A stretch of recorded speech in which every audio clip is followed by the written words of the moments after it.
Level 1, 500. The finance office at the dealership has one window and no clock. You notice that later. Right now, you're just watching the screen turn toward you. Denied. The salesman doesn't say the word. He doesn't have to.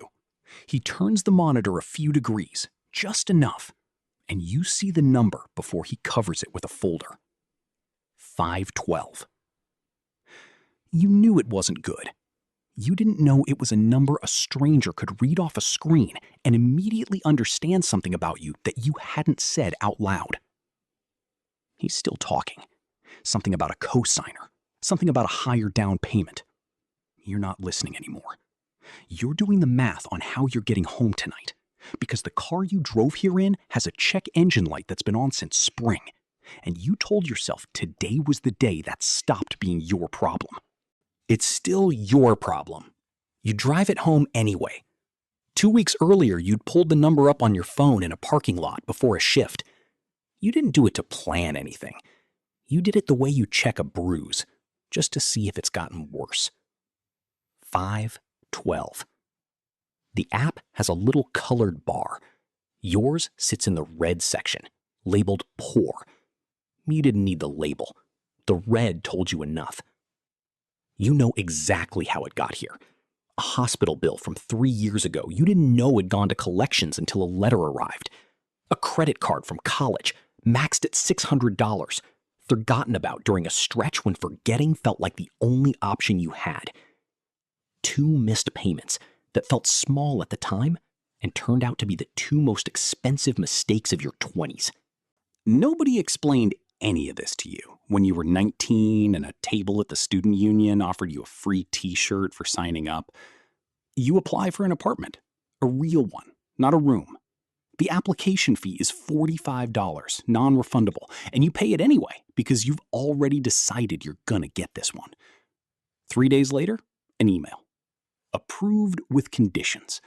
The conditions are a cosigner or double deposit. You don't have a cosigner. You don't have double deposit.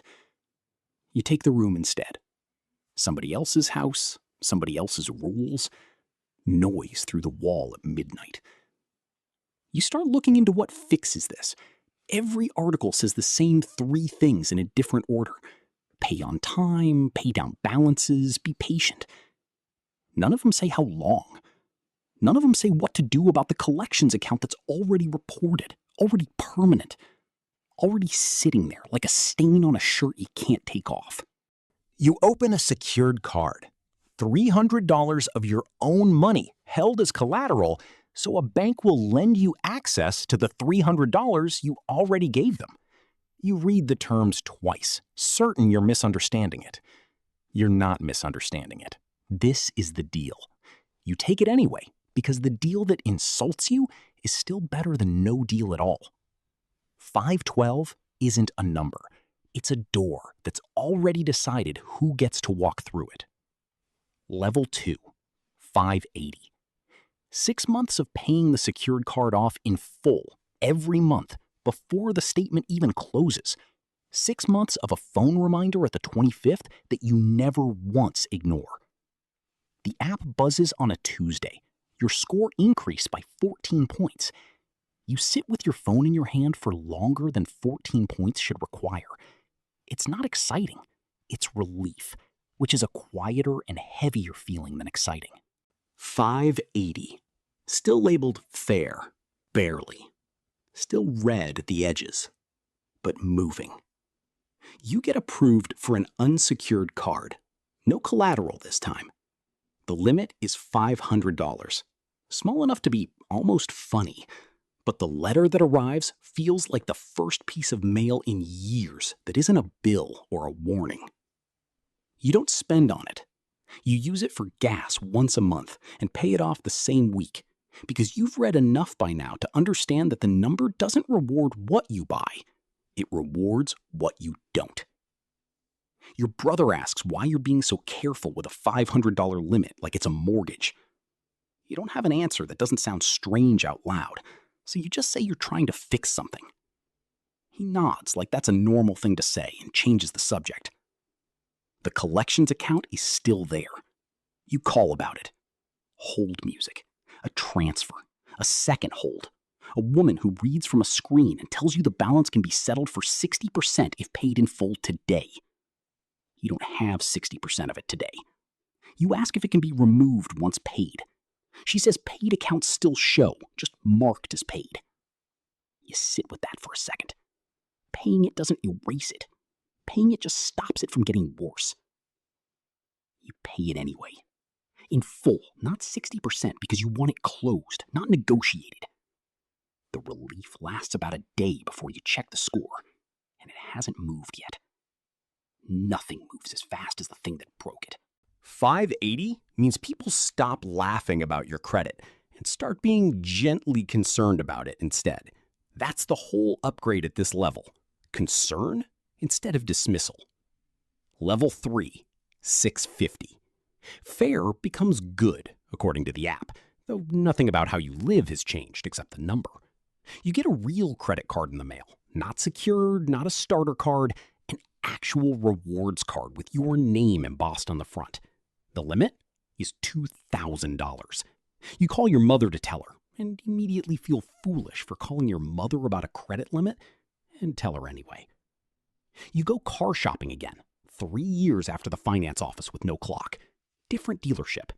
The salesman runs your credit and doesn't turn the screen away this time. He just says the number out loud like it's nothing. 651.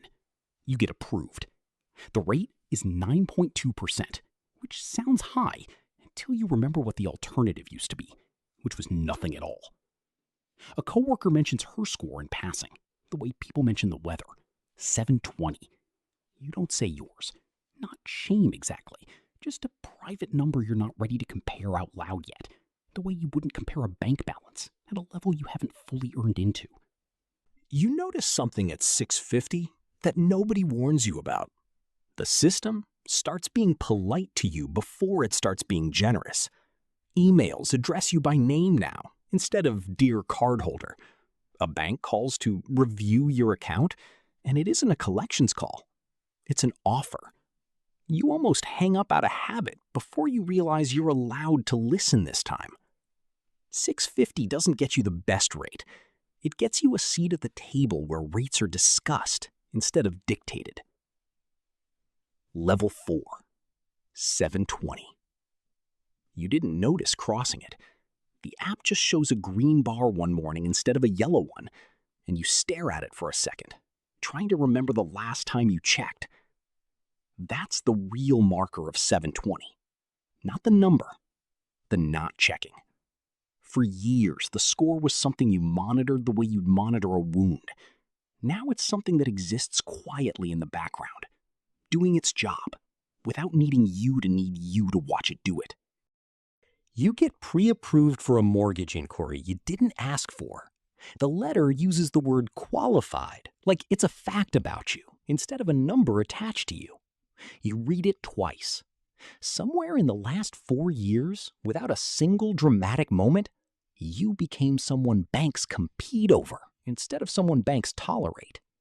A friend asks you for advice. She's at 590, denied on an apartment last week, humiliated in a way she doesn't say out loud, but you recognize immediately because you lived there. You tell her what worked. Pay the small card off every month. Don't close old accounts. Be patient longer than feels reasonable. She writes it down like it's complicated. It isn't complicated. It's just slow. And slow is the one thing nobody wants to hear. You think about the finance office with no clock. You could walk into one right now and the screen would turn toward you instead of away. 720 doesn't feel like winning. It feels like the absence of a weight you'd carried so long you'd forgotten it had a shape. Level 5, 780. Instant approvals. Every application, every card, every inquiry, a green check mark inside a few seconds. You almost miss the tension of waiting to find out. You buy a house. The rate the loan officer quotes you is the best one on the sheet, the one printed in the ad that you always assumed was for somebody else, some hypothetical ideal customer who didn't actually exist. You are, apparently, the hypothetical ideal customer now.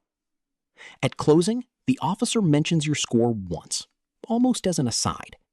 Excellent credit. Makes this easy. That's the entire conversation about it. 4 words. You spent 6 years thinking about a number that a stranger now spends 4 words on before moving to the next line of paperwork. Your brother, the one who once asked why you cared so much about a $500 limit, calls you for advice on his own score, sitting somewhere in the 600s. You tell him the same thing you told your friend. Pay the small card off every month. Be patient longer than feels reasonable. He says that sounds boring. You tell him it is. That's the part nobody wants to hear either time. 780 buys you something specific, the right to be forgettable to the system. Nobody flags you, nobody reviews you, nobody turns a screen away from you. You've become exactly uninteresting enough to be trusted completely.